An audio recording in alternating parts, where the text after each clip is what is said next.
Good afternoon.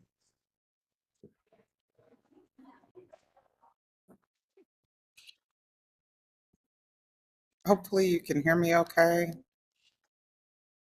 I am not hearing you, so if anybody, Yes, Chair White, we can hear you. okay. Let me just make sure my audio's going all the right places. Thank you. One moment.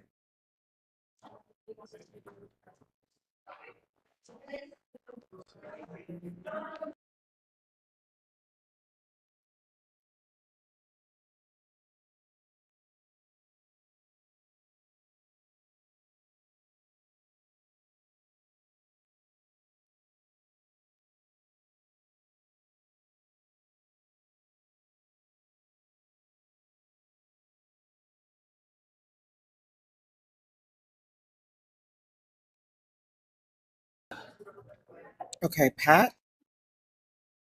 Yes.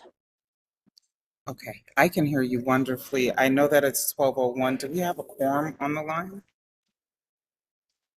No, we do not. Oh, yes, we do. Yes. Councilmember Pastor is in the room and actually, I'm sorry. No, we do not. We need one more person to join from, Vice Mayor Davis. Yes, I'm sorry. Yes, we do have a quorum. Okay, I would like to call the March 6th, 2025 Audit and Finance Subcommittee meeting for Valley Metro to order. Pat, can you call roll for me, please?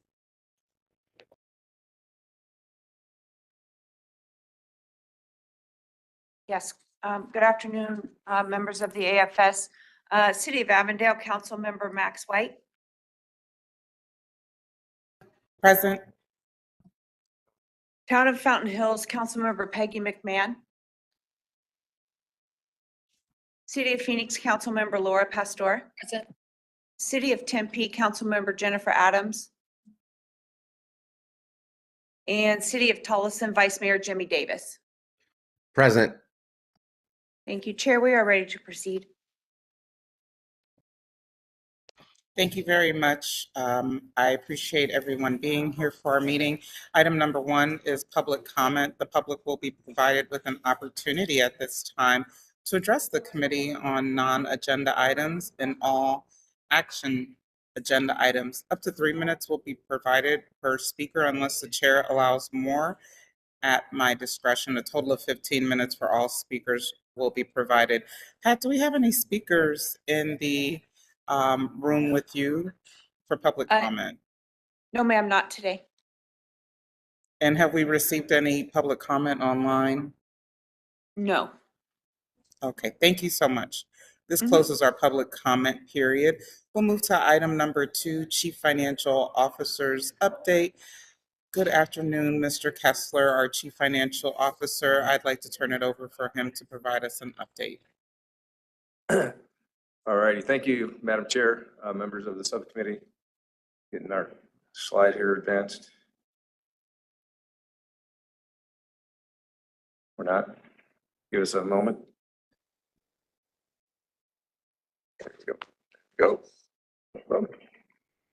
Okay, so actually hot off the presses, only received this about an hour ago. So last month we only had revenues for the Public Transportation Fund sales tax through December. We did receive January's numbers a few days after last month's AFS meeting, and we just received this morning the February numbers, so we were able to update this through February. But don't expect it every month because the numbers vary when they arrive here. But anyway, so we're still about 2% over prior year, still between 1% and 2% under the current year budget. So the sales tax revenue flow is kind of stabilized pretty similar for the last several months. So with that, I'm happy to take any questions if any members have any.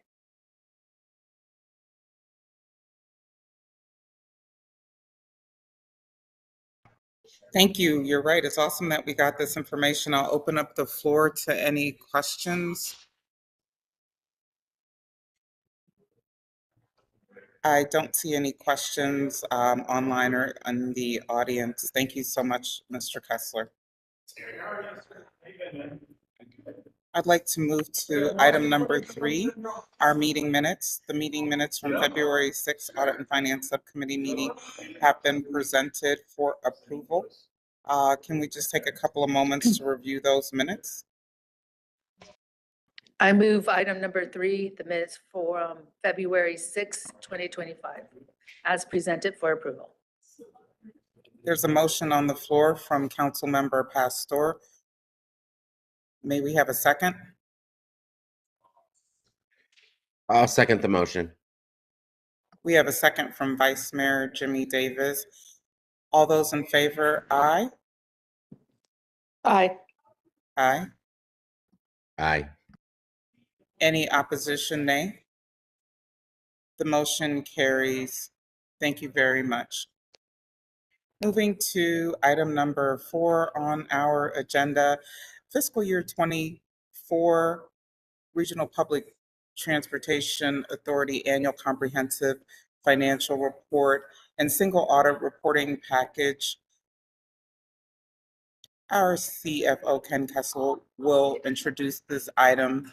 And once this item is presented, we can take a look at it. This is an action item. So I'll turn it back over to Mr. Kessler. Thank you, Madam Chair, members of the subcommittee. So we do not have an actual presentation on this today. The RPTA Annual Comprehensive Financial Report, or ACFR, and the Single Audit Reporting Package are in the packet. It's a brief couple of 100-page document or something like that. So this is the complete package of our audit and financial reporting. I do want to mention we received a clean, unmodified opinion on the financial statements and no findings to report. So with that, I'm happy to take any questions. Do we have any questions in regards to the FY24 RPTA Annual Comprehensive Financial Report and Single Audit Report Package? I'm glad to know there's no findings. Me too.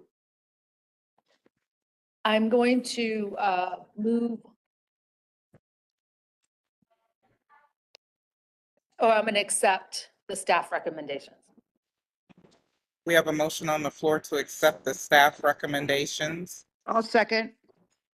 We have a second from Councilmember Adams. The motion was by Councilmember Pastor. Is there any discussion? I just want to accept this report with commendations. Thank you so much. I appreciate having no findings as well. Calling for the question. All those in favor, aye? Aye. Aye. Aye. Any opposed? Any opposition? The motion carries. I do want to acknowledge we have had Councilmember Adams and Councilmember McMahon join the call. Thank you so much for joining us. We have our entire committee with us. Moving to item number 5, fiscal year 2024 Valley Metro Rail, ACFR, and Single Audit Reporting Package. Mr. Kessler, I think we're going through the same routine just for the other half of the agency. Yes, thank you, Madam Chair, members of the subcommittee. Same with Valley Metro Rail. Our annual report received an unmodified clean opinion and no findings to report. Happy to answer any questions.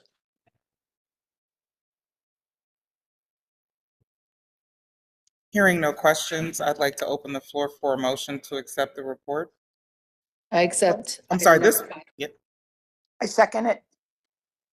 We have a motion on, motion by Councilmember Pastor, the second by Councilmember Adams. All those in favor, aye? Aye. Aye. Aye. Aye. Aye. Any opposition, a nay? This motion Passes as well. Thank you so much, Mr. Kessler. Yeah, thank you, Madam And Chair. thank you. I do want to interject here real quick before we move on. A big thank you to our accounting folks who worked tirelessly to put together the financial statements and the single audit report package and coordinate with the auditors. It's an extensive amount of work shortly after year end to get this done and meet the deadlines to. We also receive a GFOA, Government Finance Officers Association certificate for excellence in reporting each year. So I just do want to recognize those folks that do all the hard work to put this together and earn that certificate for the agency every year. Woo-hoo, congratulations. That's amazing. Congratulations. Excellence in reporting is a great thing. That's the attention to detail is wonderful, which is why I even suggested that we should be accepting these reports with commendations. Very great work to the accounting team and all those hands that contributed to this. I really appreciate that. Any additional commentary from our subcommittee? Okay, we're ready to move to item number 6, fiscal year 2026, Valley Metro RPTA and Valley Metro Rail preliminary operating and capital budgets. We are going to go to Mr. Kessler to present this item to our subcommittee. I'll turn it back to you. Thank you, Madam Chair and members of the subcommittee. Today I'm going to be providing first the RPTA FY26 preliminary budget. At this time, we're providing a high-level overview of the budget. As you may recall from those who were around for prior years, we start with this high-level view of the budget, and then next month we'll be going to your staff to provide all the details behind the budget, the detailed budget initiatives and so forth, to go through that and get their feedback and input, answer any questions. And so that same detail will be coming to this body in next month's process, as well as the board in April. So that said, so taking a look at bus operations first for RPTA, FY26 budget is about $139 million, and fare revenues at about forecasted to be about $4.7 million. Fairly flat forecast on the revenues over the current year. We did forecast very conservatively because we're still working towards getting data from the new fare collection system that's been fully operational now for a couple of months. And so there's not a lot of data to really work with at this point. So we want to be conservative because the revenue forecast does impact what we bill member cities for their share of the cost of service. And obviously, as we move forward, if we have better data, we'll update this before the final budget is adopted, targeted for May. And then, of course, at the end of each fiscal year, we do reconcile all the costs and revenues. So what the member cities contribute will be based on those actual revenues as well as actual expenditures when we complete the reconciliations each year. Okay, now moving on to paratransit operations, just under a $27 million budget for gross operating costs, and a little bit of growth shown there in the fare recovery, fare revenues. Do want to mention, it may look a little odd, we have a little lower budget next year than this year. One thing to mention there is in the current year budget, there's about $1 million item for some software to support paratransit that really, upon further look at this with our accounting team, is a capital cost. And additionally, that purchase is not happening in the current fiscal year. So that cost is actually in the FY26 capital budget. So that's why there's a bit of a reduction in year-over-year gross operating costs for paratransit. Moving on to ride choice. About a $16.4 million estimated cost for the FY26 budget, and a little bit of increase in the fare revenues forecasted for next year as well at $1.3 million. Okay, now taking a look at the total RPTA operating and capital program, looking at the use of funds, predominantly passenger services in the operating budget make up nearly half of the overall operating and capital budget, followed secondly by VMR capital program. As you recall, RPTA administers all of the regional public transportation funds, and those funds that flow through to Valley Metro Rail for those capital projects do show up here as this part of the RPTA budget. Now looking at the source of funds for the total operating and capital program, public transportation funds making up the majority of the overall program, and then member city contributions being the second most impactful source for our operating and capital program.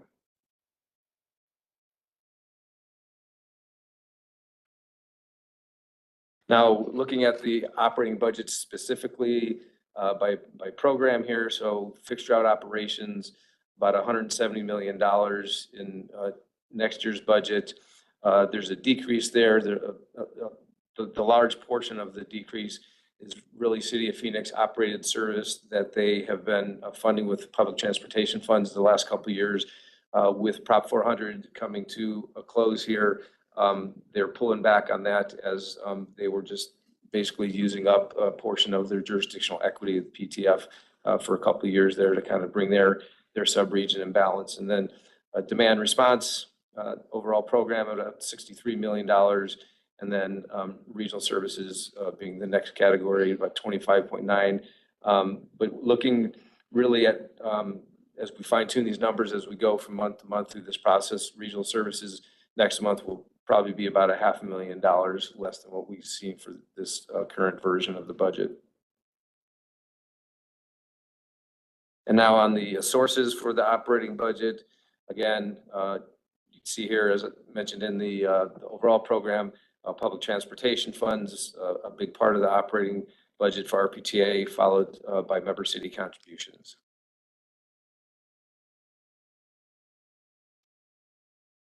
Now on the capital program, for the capital uses, regional fleet being the predominant in terms of projects, debt service also a significant category here within the capital program. But I do want to note in FY26, we'll be paying off this debt. Our debt was structured to be through the life of the Prop 400 sales tax, so that debt will be paid off next year. And so we'll see debt service come off the books going forward with no plans for RPTA issuing any additional debt in the future. And then the sources that fund our capital program, again, public transportation funds, a big part of that, and as well federal funds are a big part of the capital program.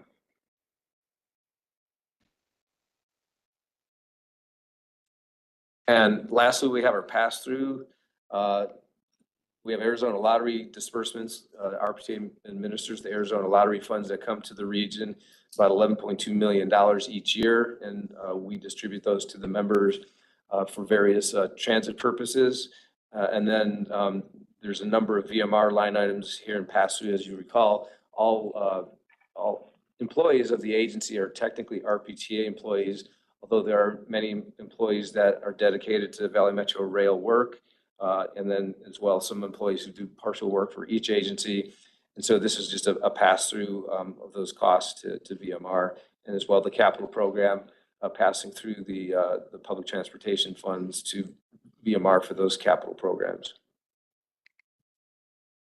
And then on the sources side, again, obviously the Arizona Lottery funds are the source of the funds that we distribute for Arizona Lottery to our members.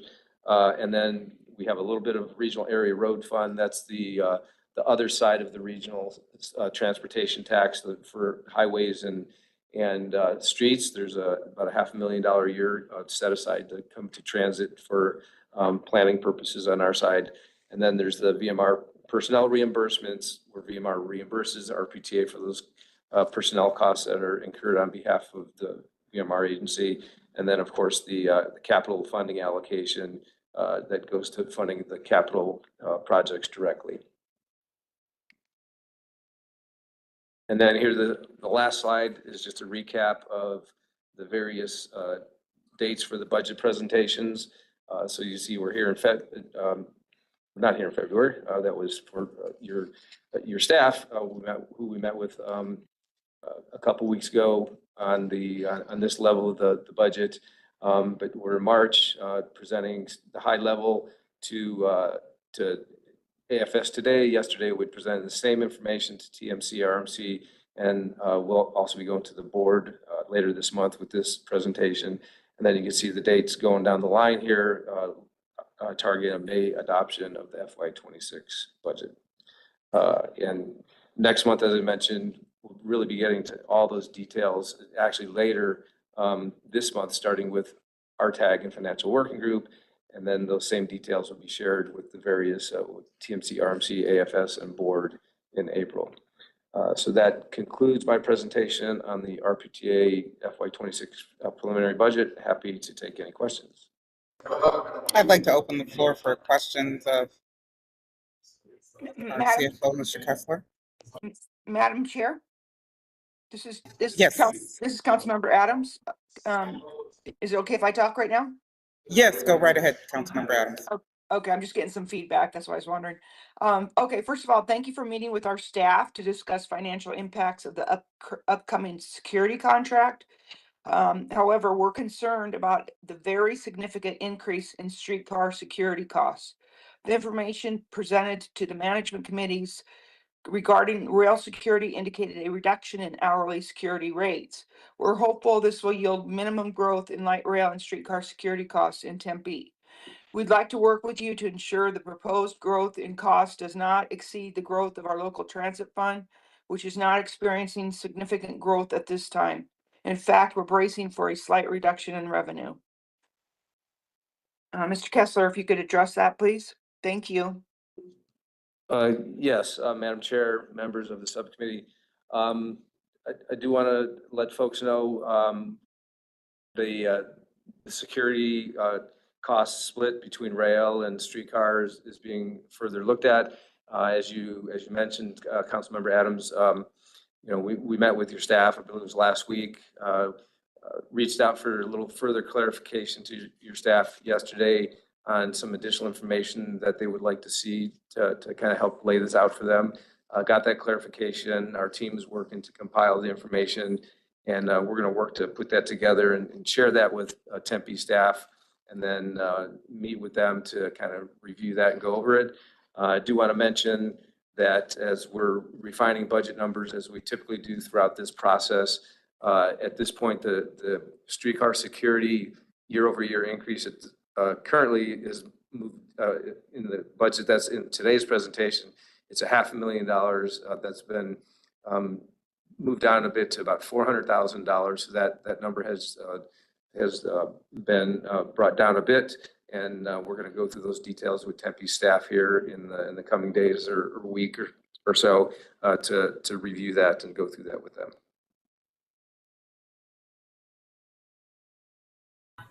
Okay. Councilmember Adams, was that good? Yeah, I mean, just, we're, like I said, we're feeling the crunch, so just Yes. whatever we can do to minimize, the increase would be great. So thank you, Mr. Kessler. Thank you, Madam Chair. Thank Certainly. you so much for the input, and thank you, Mr. Kessler. Opening up again additional questions. I know that we have Councilmember Pastor in the room, but we do have additional participants online. I'm fine. No questions for me at this time. I don't have any questions. Thank you for asking. Thank you so much. So we'll move into the VMR. Wait one moment. All right, so again, high-level overview of the VMR budget, just like we provided for RPTA. Just going through some of the high-level information here. So light rail operations, about $107 million FY26 preliminary operating budget. Much of that year-over-year change from FY25 is due to a full year operation of the South Central Extension project. And again, on the fare revenues, we did forecast for the budget purposes very conservatively because we want to be sure we have a little more data from our new fare system before we adjust that to something a little more aggressive. Just being mindful that the rail cities are billed for the operating costs net of fair revenues, and we want to make sure we don't overstate the fair revenues in the budget and have to come back asking for more money from the cities at the end of the year. In terms of streetcar operations, about a $8.3 million budget. As I mentioned, that's in the next round of budget presentations, that number will come down slightly, as I mentioned. Fair revenues, we're looking at implementing a fair collection with the new ticket vending machines this summer. So we expect a full year of fair collection on streetcar for FY26.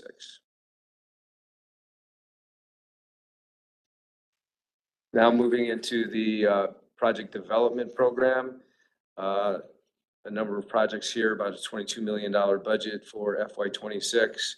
I-10 West, Rio Dobson East streetcar, systems planning and capital project development administration being the components of this program.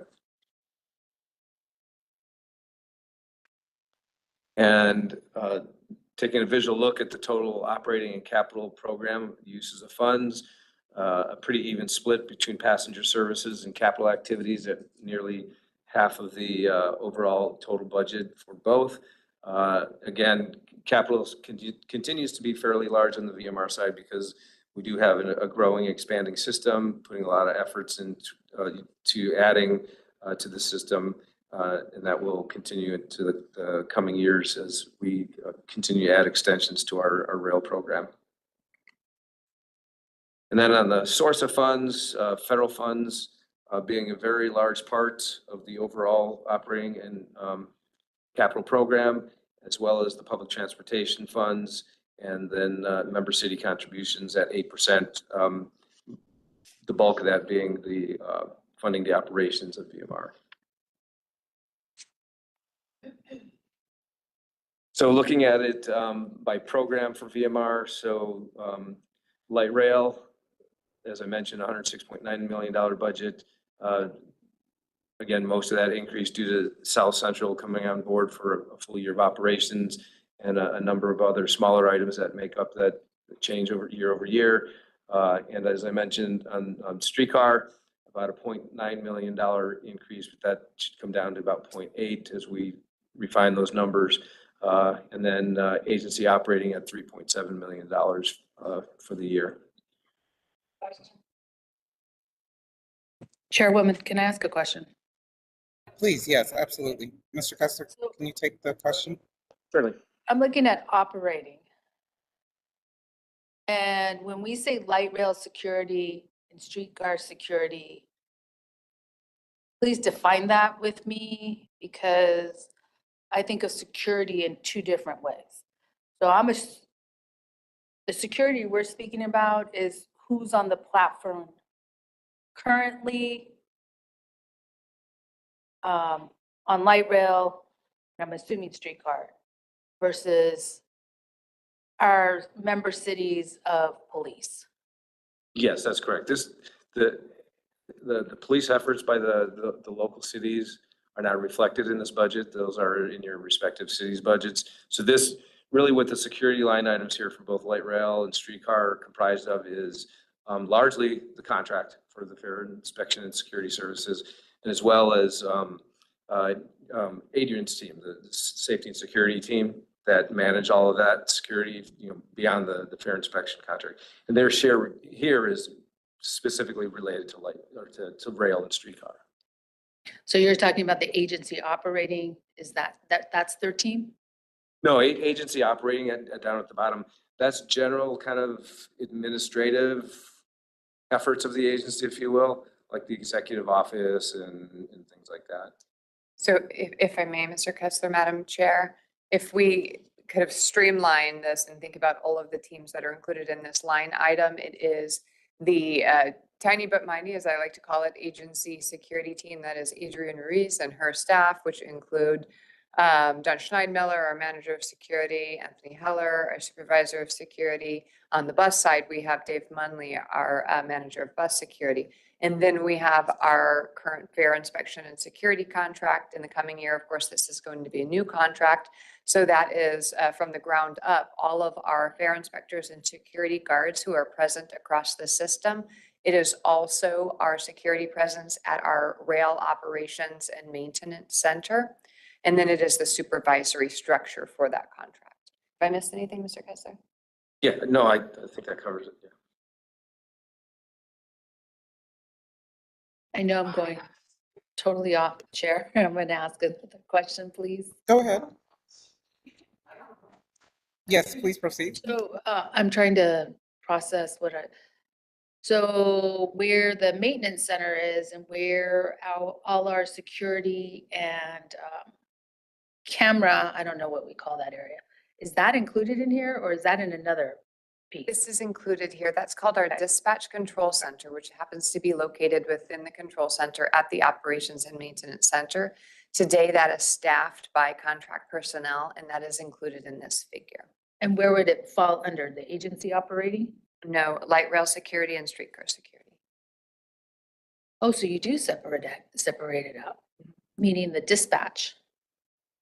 It's part of that fair inspection and security services contract, and then it's separated by light rail and streetcar just as a proportion of track miles Okay. within each mode. And then for light rail, we do separate out between the member cities, Mesa, Tempe, and Phoenix, according also to track miles. Okay, thank you.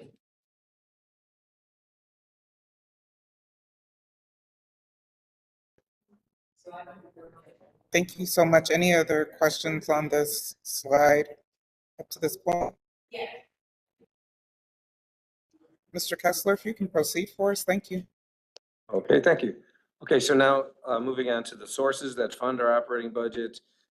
Member city contributions making up the lion's share for funding operations, with also fair revenues supporting operations. And a little bit of federal funds that's basically funding preventive maintenance costs. Now moving on to the capital side. So FY26, about $114.5 million budget for the VMR capital program, a large decrease over the current year as especially South Central wraps up. You can see the big year-over-year decrease for South Central. Next year, we just have some trailing costs to close out the project. And in the current year, we had some very substantial costs to wrap up the majority of the construction and all the work to get the project operational. And on the sources of funds, again, on the capital program, federal funds, a very important part of that, a big piece of the source for the capital program, as well as the public transportation funds.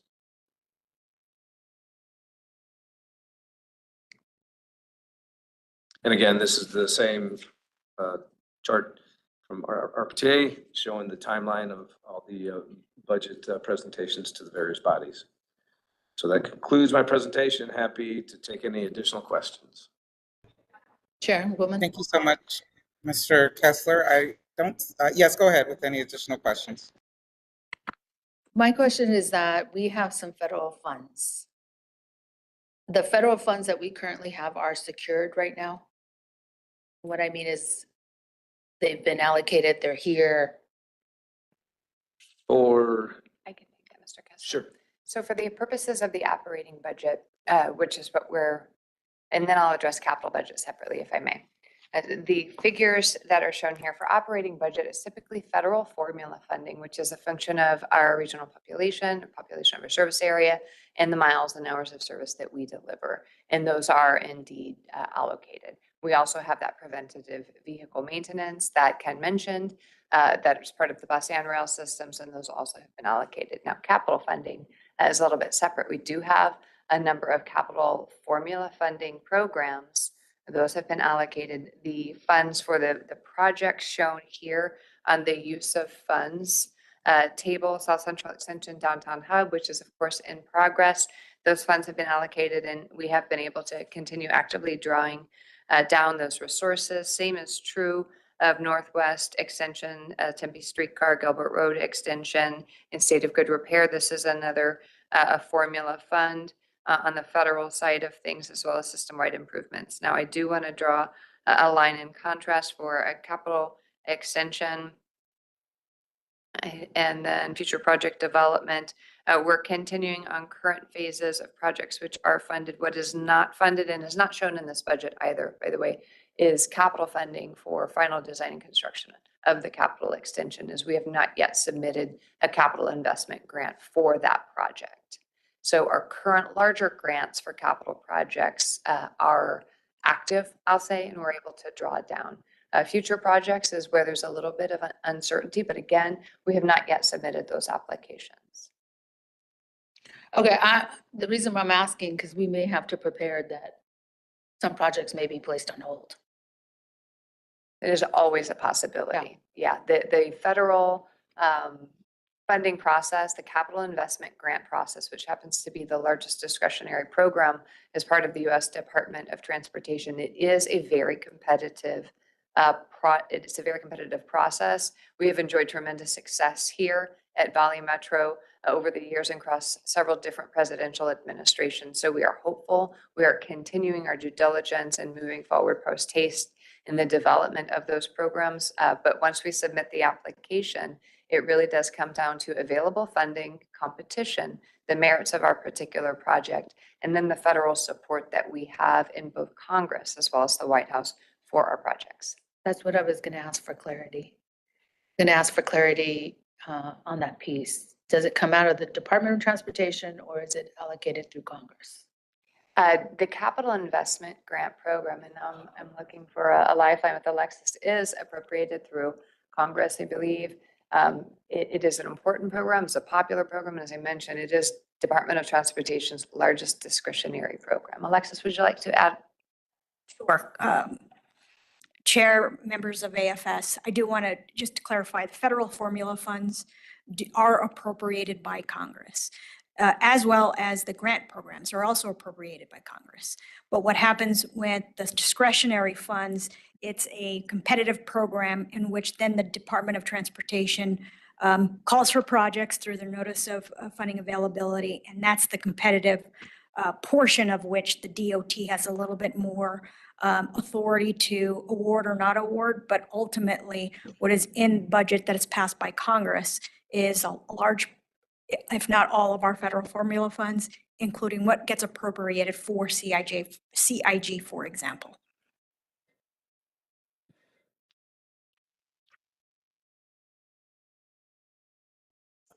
I appreciate that clarification. Councilmember Pastor, was that what you needed to hear for clarity? Yes, and I think Councilwoman McMahon has her hand up. Councilmember do. McMahon?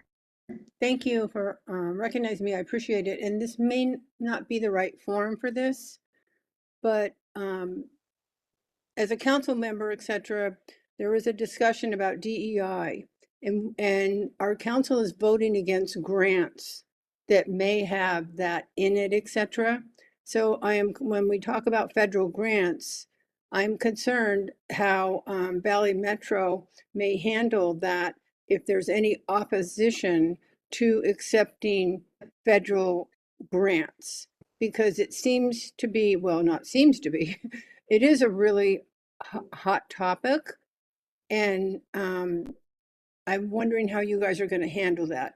Now, if this is not the proper forum for that question and is a question for our next board meeting, that's fine too.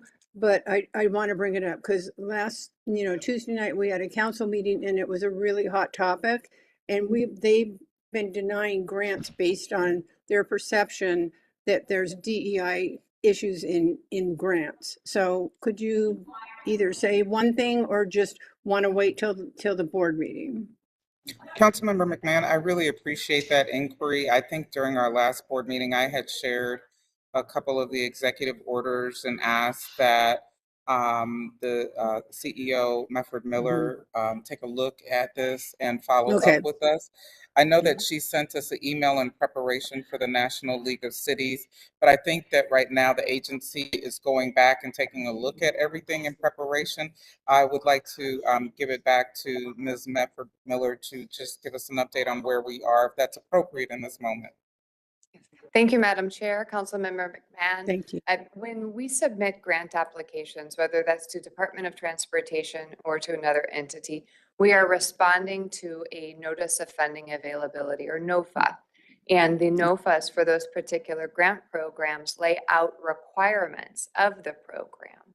So we are responsive to that. So if, for example, to answer your question, if DEI were a requirement of that program, then we would be responding to that within our application. If it were not, then we would not be responsive to that. So I cannot speak to the perception, but I can speak to the facts of how NOFAs are issued, how we respond to them, and what we are proposing. And I think it's really important that as we move through this journey with our new administration, we really do focus on what those requirements are, and we will be responsive to that. And I think for us, I'm always reminding our team and our communities, we have been very successful with our federal funding applications. We've developed strong applications. We have been responsive. Our current capital investment grant funded South Central Extension project was funded by the Trump administration in the first term. And I believe it'll be the first large capital investment grant project opened in the second term. So we are nimble and will be ever responsive so that we can maximize federal participation in our programs. Well, thank you. I appreciate that. And I appreciate you taking a moment, Mac White and Miller. I appreciate it because I know that it came up a little bit, but I just wanted to make a mention of it since it just seems to like having this momentum wave and making sure we were addressing it. So thank you. Absolutely, Councilmember McMahon. Thank you for keeping it at top of mind. Also want to just remind everybody who's listening to us and will listen to this into the future, public transit is a nonpartisan issue. It's a connected communities issue. And I just want to thank Valley Metro for being nimble because, yes, funding has come through in the past from the former Trump administration. And so we answer the call. We will be able to move and be able to turn in the direction that we need to get the funding to support the communities and think about all the member cities that are involved. So I know that's a focus. This is an item that's for information only. So if, I just want to see if there's any additional questions before we take it to our next item on the agenda. If I may, Madam Chair, Ms. Tamara Yes. Kinsey is at the podium and I think would like to provide some additional information regarding federal funding. Thank you, Jessica. Madam Chair, members of the committee, the one thing I wanted to point out with regard to some of the initiatives, or at least some of the instructions coming from the administration, in particular, the executive orders related to DEI. Specifically, that is geared towards federal agencies.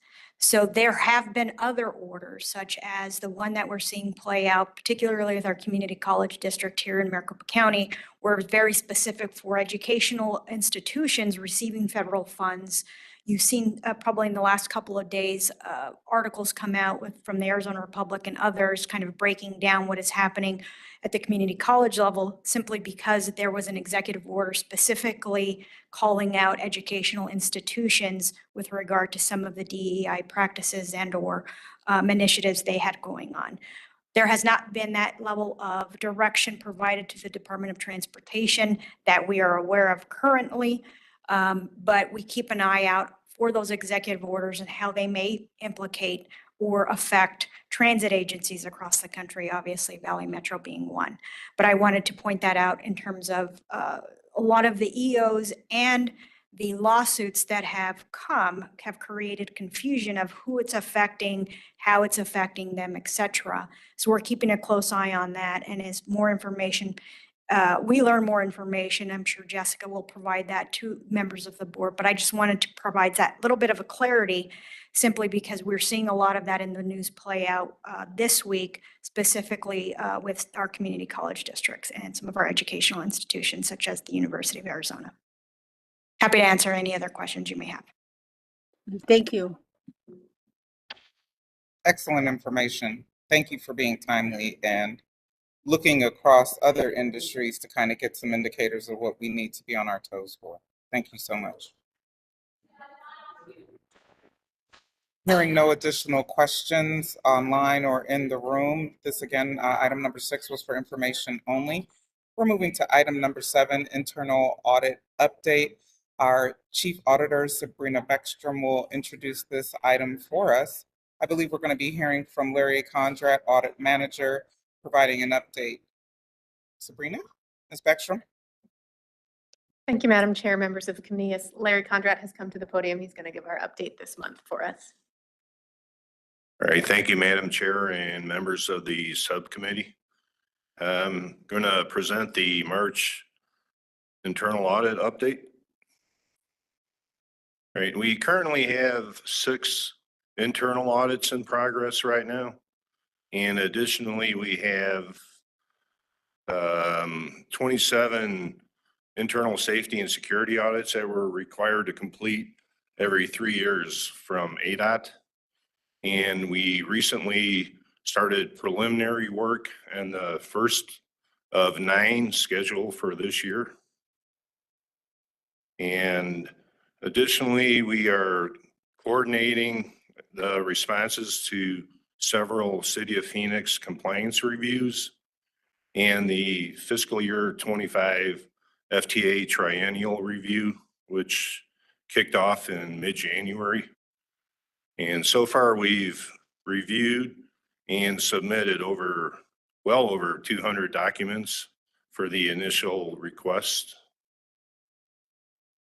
Are there any questions on the audits in progress? Thank you so much, Mr. Condrat. I'll open up the floor for questions.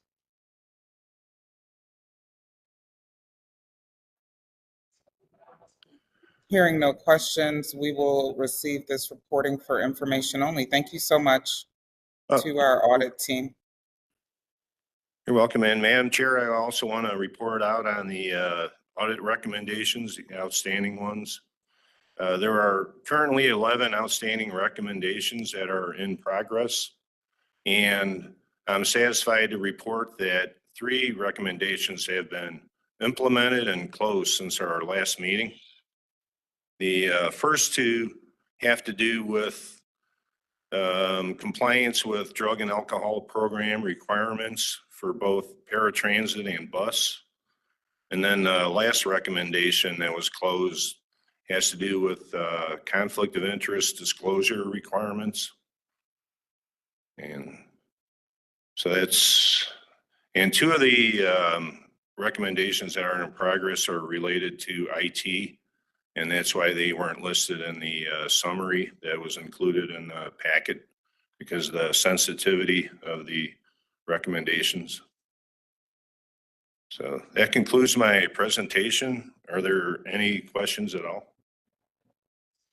I don't have any questions, but I do want to make sure that our committee members know if they have any questions about the IT audits that were not included, that they do have to reach out to you directly to get that sensitive information.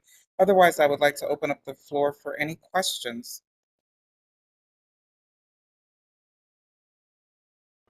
We Madam Chair, appreciate all of you. I see that Go ahead. Councilmember McMahon has her hand up. Councilmember McMahon. I'm sorry, I forgot to take it down. Sorry about that.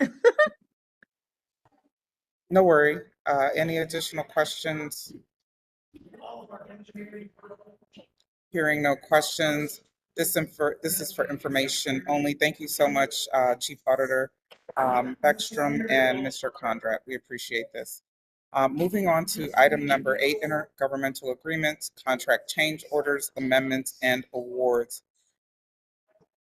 Intergovernmental agreement, contract change orders, amendments, and awards that appeared in the board agenda, and the information is provided in the packet. If any member of our committee has questions regarding this item or any specific details in this information, please reach out directly to Valley Metro staff, and you might want to shape to purpose your questions with your staff so that we can ensure that Valley Metro can give you the details that you need. This item is for information only. Moving on to item number 9, report on current events and suggested future agenda items.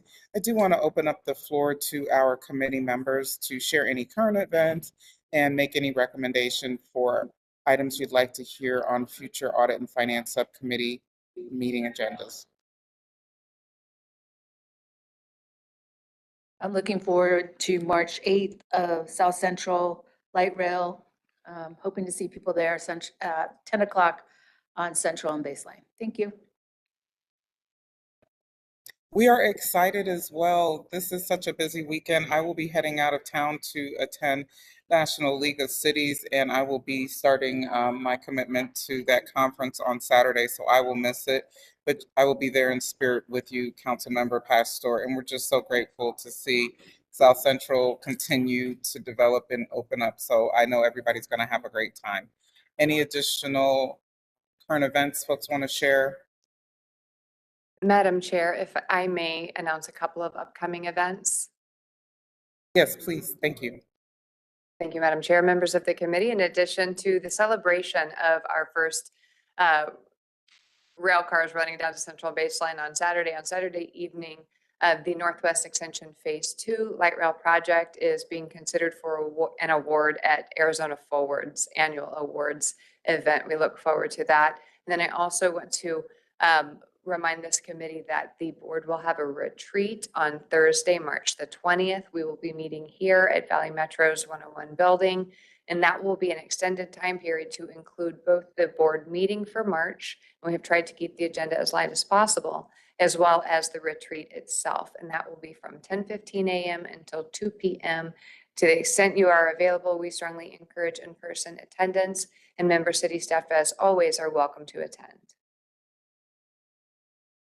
Thank you so much, CEO Medford Miller. We appreciate all the hard work, and I hope that we're the award winners. So hopefully you'll come back with some hardware to share with Valley Metro. Any additional announcements? Hearing no additional announcements or current events, the next meeting of the Audit and Finance Subcommittee is scheduled for Thursday, April 3rd, 2025 at 12 p.m. I look forward to seeing everybody at our board retreat again on March 20th at 10:15. Otherwise, the Audit and Finance Subcommittee meeting is adjourned. Have a terrific Thursday, everyone. Thank you for all that you do. Thank you.